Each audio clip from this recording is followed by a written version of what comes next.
Olá! Hoje a gente vai mergulhar numa imagem que quase todo mundo conhece, mas que poucos entendem na sua essência, a do bom pastor. Para a gente captar de verdade o que essa parábola significa, vamos precisar deixar de lado aquela visão um pouco romantizada e entrar na vida real, perigosa e totalmente dedicada de um pastor do primeiro século.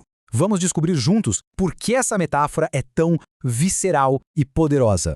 Olha, essa figura do pastor é algo muito antigo, sabe? Está profundamente enraizada na cultura bíblica.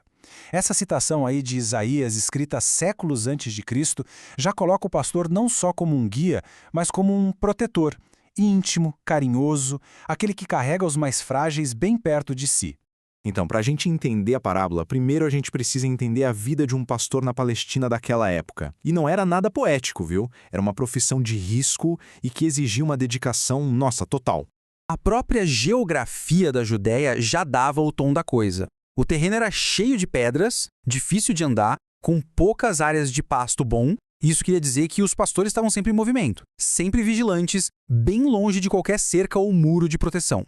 O equipamento do pastor já revela como era a vida dele. Cada coisinha ali era vital para sobreviver. O alforje levava comida, o cajado ajudava a andar naquelas pirambeiras. Mas, olha só, não vamos nos enganar. A clava e a funda eram armas mesmo. Armas essenciais contra lobos, hienas e até ladrões. Era uma vida de prontidão constante. Depois de um dia inteiro de perigos, a noite chegava, e com ela, a necessidade de segurança. E essa segurança tinha um nome e uma forma bem específica: o aprisco. O aprisco não era nada chique. Imagina um cercado rústico, feito de pedras empilhadas, muitas vezes comunitário, onde vários pastores guardavam seus rebanhos juntos quando a noite caía. O muro era alto bastante para um lobo não pular para dentro e para dificultar a vida de um ladrão no escuro. E aqui está o ponto central da parábola toda. O aprisco tinha uma única abertura, sem portão, sem tranca. O próprio corpo do pastor se tornava a porta. É isso mesmo. Ele se deitava ali e absolutamente nada podia entrar ou sair sem passar por cima dele. Ele era a barreira viva entre o rebanho e o perigo.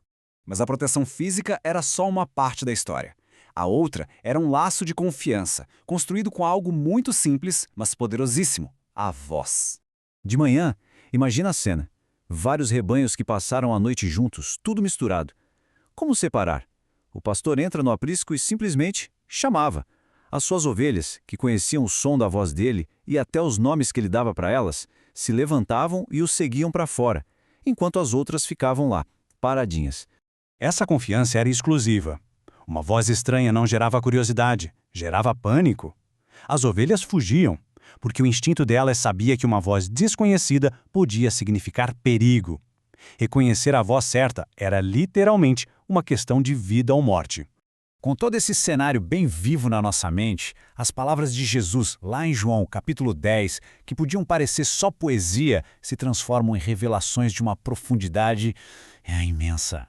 Quando Jesus fala "eu sou a porta", a imagem que vem à mente agora não é mais de madeira e dobradiças, né? É a do pastor deitado na entrada do aprisco. Ele está dizendo: eu sou a única passagem para a segurança. Nada pode atingir minhas ovelhas sem primeiro passar por mim.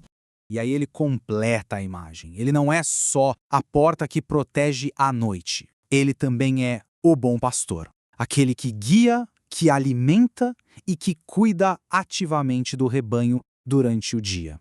E aqui Jesus faz uma comparação direta para não deixar dúvida. Ele se contrasta com o mercenário, o pastor que é só um funcionário. A diferença é gritante. O mercenário trabalha pelo salário. Quando o lobo aparece, ele corre para salvar a própria pele. Já o bom pastor, que é o dono das ovelhas, tem um compromisso de amor. Ele arrisca ir, se preciso for, da própria vida para proteger o rebanho. Certo.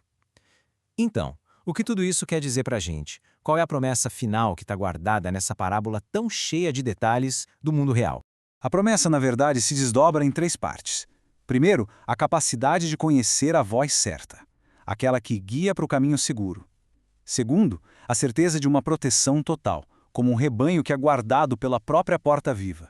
E terceiro, o objetivo de tudo isso não é só sobreviver, mas é encontrar pastagem, que, na linguagem da parábola, significa uma vida plena, uma vida abundante. A parábola termina mas a pergunta dela ecoa até hoje. No mundo cheio de vozes, todas competindo pela nossa atenção, a lição do aprisco nos desafia a pensar qual voz oferece proteção de verdade e vida em abundância. É uma reflexão poderosa. Se essa análise ajudou a aprofundar um pouco mais o seu entendimento, considere se inscrever aqui no canal e deixar o seu like.